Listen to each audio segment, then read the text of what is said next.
കൊച്ചി വാർത്താ ചാനലിലേക്ക് സ്വാഗതം.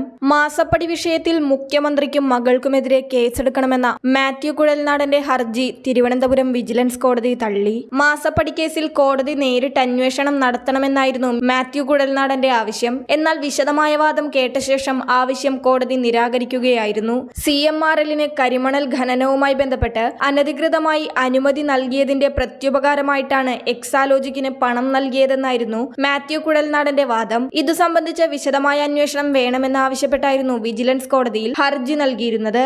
ആദ്യം കേസ് വിജിലൻസ് അന്വേഷിക്കണമെന്നായിരുന്നു കുഴൽനാടന്റെ ആവശ്യം. എന്നാൽ പിന്നീട് കോടതി നേരിട്ട് അന്വേഷിക്കണമെന്ന് നിലപാടെടുത്തു. പിന്നാലെ കോടതി കൂടുതൽ തെളിവുകൾ ആവശ്യപ്പെട്ടതിന്റെ അടിസ്ഥാനത്തിൽ കഴിഞ്ഞ 2 തവണ കോടതി ഹർജികൾ പരിഗണിച്ചപ്പോൾ കുഴൽനാടൻ വിവിധ രേഖകൾ ഹാജരാക്കി. കരിമണൽ ഖനനത്തിന് മുഖ്യമന്ത്രി നേരിട്ട് അനധികൃതമായി അനുമതി നൽകാൻ ഇടപെട്ടു എന്ന് തെളിയിക്കുന്നുവെന്ന് അവകാശപ്പെടുന്ന 5 രേഖകളായിരുന്നു കോടതിയിൽ ഹാജരാക്കിയത്. എന്നാൽ രേഖകളിലൊന്നും മുഖ്യമന്ത്രിയുടെ പങ്ക് വ്യക്തമാകുന്ന ഒരു തെളിവുമില്ലായിരുന്നുവെന്ന് വിജിലൻസ് പ്രോസിക്യൂട്ടർ കോടതിയെ ധരിപ്പിച്ചു.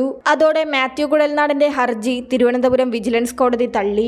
ഇതിനിടെയാണ് സ്വകാര്യ സന്ദർശനത്തിനായി മുഖ്യമന്ത്രി പിണറായി വിജയനും മകൾ വീണ വിജയനും മരുമകൻ മുഹമ്മദ് റിയാസും ദുബായിലേക്ക് യാത്ര തിരിച്ചത്. തിങ്കളാഴ്ച പുലർച്ചെ നെടുമ്പാശ്ശേരിയിൽ നിന്നാണ് അദ്ദേഹം ദുബായിലേക്ക് പോയത്. മന്ത്രി മുഹമ്മദ് റിയാസും ഭാര്യ വീണ വിജയനും ദുബായിലേക്ക് പുറപ്പെട്ടിട്ടുണ്ട്. ദുബായ് യാത്രക്കിടെ മുഖ്യമന്ത്രി മകനെയും കുടുംബത്തെയും സന്ദർശിക്കും. വിദേശത്തു നിന്ന് അദ്ദേഹം എന്നു മടങ്ങുമെന്ന കാര്യത്തിൽ വ്യക്തതയില്ല. മുഖ്യമന്ത്രിയുടെ ഭാര്യയും കൊച്ചുമകനും അദ്ദേഹത്തിനൊപ്പമുണ്ട്. മന്ത്രി റിയാസും വീണ വിജയനും ദുബായ് കൂടാതെ ഇന്തോനേഷ്യയും സിംഗപ്പൂരും സന്ദർശിക്കും. 19 ദിവസത്തേക്കാണ് റിയാസിന് യാത്രാനുമതി. മെയ് 21 ശേഷം അദ്ദേഹവും കുടുംബവും നാട്ടിലേക്ക് മടങ്ങുമെന്നാണ് സൂചന. സ്വകാര്യ സന്ദർശനമാണെന്ന് കാണിച്ചു നൽകിയ അപേക്ഷയിൽ മുഖ്യമന്ത്രിക്ക് കേന്ദ്ര സർക്കാർ യാത്രാനുമതി നൽകിയിരുന്നു. എന്നാൽ യാത്രാ തീയതിയെക്കുറിച്ച് വ്യക്തത തേടിയതായാണ് കേന്ദ്ര സർക്കാർ വൃത്തങ്ങൾ നൽകുന്ന വിവരം. ഓഫീസിൽ കുറച്ചു ദിവസത്തേക്ക് മുഖ്യമന്ത്രി ഉണ്ടാകില്ലെന്ന സൂചന സ്റ്റാഫ് അംഗങ്ങൾക്ക് നൽകിയിട്ടുണ്ട്. ഔദ്യോഗിക ആവശ്യത്തിനായി വിദേശത്തേക്ക് പോകുന്ന വേളകളിൽ സർക്കാർ തന്നെ യാത്ര സംബന്ധിച്ച് പത്രക്കുറിപ്പ് ഇറക്കുകയാണ് പതിവ്. സ്വകാര്യ സന്ദർശനമായതിനാൽ ഇത്തവണ